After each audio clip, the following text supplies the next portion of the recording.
Students, Telangana EAMCET 2025 response sheet release చేసిన తర్వాత MPC BiPC students అందరూ వెరిఫై చేసుకోవడం జరిగింది. మీ కౌంట్ అయితే చెక్ చేసుకున్నారు. ఇక్కడ అందరు స్టూడెంట్స్ క్వాలిఫైయింగ్ మార్క్స్ ఎన్ని, అసలు క్యాస్ట్ వైజ్గా క్వాలిఫైయింగ్ మార్క్స్ ఎన్ని రావాలని చెప్తూ చాలా వరి అవుతున్నారు. ప్రీవియస్గా వీడియోస్లో చెప్పినప్పటికీ మేబీ డీటెయిల్స్ మిస్ అయి ఉంటారు. సో క్వాలిఫైయింగ్ మార్క్స్ అసలు క్యాస్ట్ వైజ్గా ఎవరికి ఎన్ని వస్తే క్వాలిఫై అవుతారనేది క్లారిటీగా చెప్తాను. వీడియో స్కిప్ చేయకుండా చూడండి, లైక్ చేసి తప్పకుండా షేర్ చేయండి. కంప్లీట్ గైడెన్స్ కోసం ఛానల్ సబ్స్క్రైబ్ చేసుకొని బెల్ బటన్ అయితే ప్రెస్ చేయండి. బిఫోర్ దట్ వెరీ ఇంపార్టెంట్, అందరికీ మార్క్స్ వర్సెస్ ర్యాంక్స్, ఎన్ని మార్క్స్ వస్తే ఎంత ర్యాంక్ వస్తుందనే ఒక కన్ఫ్యూజన్ అయితే ఉంది. మీకు కమ్యూనిటీ పోస్ట్ ఓపెన్ చేస్తే మార్క్స్ వర్సెస్ ర్యాంక్ వీడియో ఉంటుంది. మీ మార్క్స్కి ఎంత ర్యాంక్ వస్తుందనేది ఇక్కడ వెరిఫై చేసుకోండి. నార్మలైజేషన్ తర్వాత వచ్చే మార్క్స్కి మీకు ఎంత ర్యాంక్ వస్తుందనేది ఇక్కడ క్లారిటీ ఇవ్వడం జరిగింది. అండ్ వెరీ ఇంపార్టెంట్, మీకు కౌన్సిలింగ్ సంబంధించి కంప్లీట్ గైడెన్స్ మెంటర్షిప్ అయితే ప్రొవైడ్ చేయడం జరుగుతుంది. మెంటర్షిప్ ఎంపీసీ బైపీసీ స్టూడెంట్స్ అందరికీ అయితే ప్రొవైడ్ చేయడం జరుగుతుంది.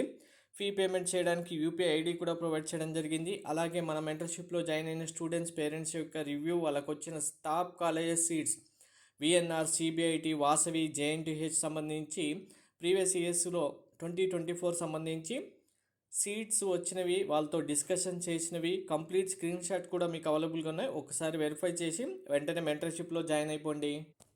సో క్వాలిఫైయింగ్ మార్క్స్ యాక్చువల్గా 40/160, మీకు 160కి 40 మార్క్స్ రావాలి. ఇది ఎప్పుడు నార్మలైజేషన్ కంప్లీట్ చేసిన తర్వాత, ఇప్పుడు మీరు చేసుకునే కౌంట్ అయితే కాదు. ఇది ఓన్లీ ఇప్పుడు నెంబర్ ఆఫ్ కరెక్ట్ ఆన్సర్స్ ఎన్ని రాశారనేదే కౌంట్. ప్రీవియస్గా కూడా ఈ విషయం మీకు చెప్పాను.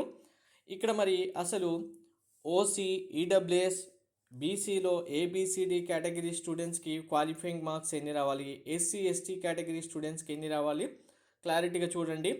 నార్మలైజేషన్ తర్వాత మీరు ఓసీ స్టూడెంట్స్ అయితే 40 రావాలి, ఈడబ్ల్యూఎస్ స్టూడెంట్స్ అయితే 40 రావాలి, బీసీలో ఏ కేటగిరీ అయినా సరే కంపల్సరీగా 40 రావాలి. అది మీరు ఎస్సీ ఎస్టీ స్టూడెంట్స్ అయితే మీకు క్వాలిఫైయింగ్ మార్క్స్ అంటూ ఏమీ లేవు. మీకు ఎంత మార్క్స్ వచ్చినా, 30 మార్క్స్ వచ్చినా, 25 మార్క్స్ వచ్చినా మీకైతే ర్యాంక్స్ ఇవ్వడం జరుగుతుంది. కానీ వచ్చిన ర్యాంక్కి సీట్ వస్తుందా, టాప్ కాలేజీలో సీట్ రావాలంటే ఎలా చేయాలనేది ఆ ప్రాసెస్ మీకు తెలిస్తే మీకు అర్థమవుతుంది.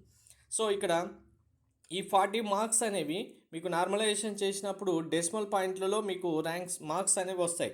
అప్పుడు 39.999 కూడా రావచ్చు.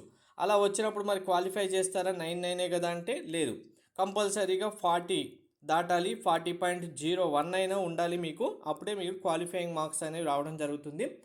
ఇది ఇండివిజువల్ కేటగిరీ వైజ్గా క్వాలిఫైయింగ్ మార్క్స్. ఇంకా ఎవరికైనా డౌట్ ఉంటే వీడియో అందరికీ షేర్ చేయండి, అందరికీ క్లారిఫై అయిపోతుంది. Thank you.